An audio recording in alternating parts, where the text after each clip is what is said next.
Hi, St. Andrew, Pastor Peter here. Thanks for joining me for a brief devotional moment today. I was thinking about the Bible passage in the Gospel of John when Jesus wrote, "I no longer call you servants. Instead, I have called you friend." Very different understanding of things. To think of someone as a servant, for instance, as a master servant, like I have some instructions for you to follow and you will follow them, that's one way to think about God.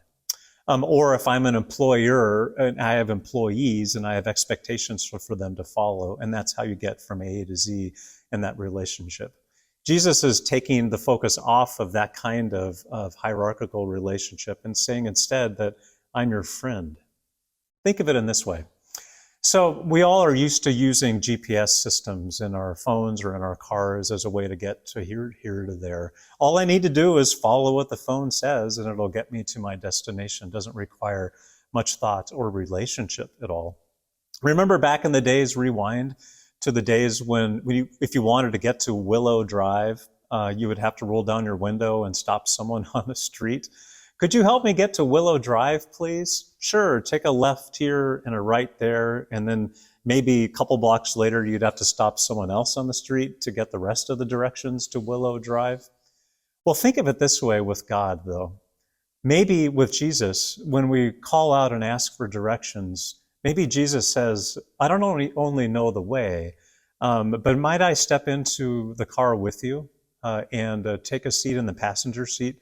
You don't know where you are going necessarily, but I know the way and I will show you the way.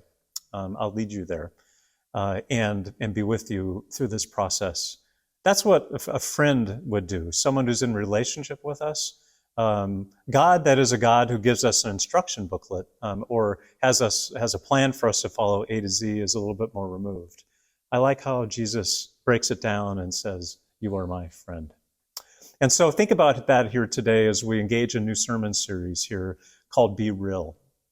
I'm looking forward to getting into that with you on Sunday mornings as we talk about the realness of life. Sometimes we don't know the way. Sometimes, though the Bible does have instructions for us, it's not always super clear, and we often fall short in our process of trying to follow. But Jesus joins us on our journeys and says, I'm your friend.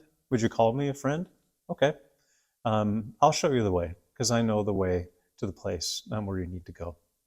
There's a lot of grace in that, a lot of peace, and I hope that gives you some hope and encouragement here today. So thanks for joining me.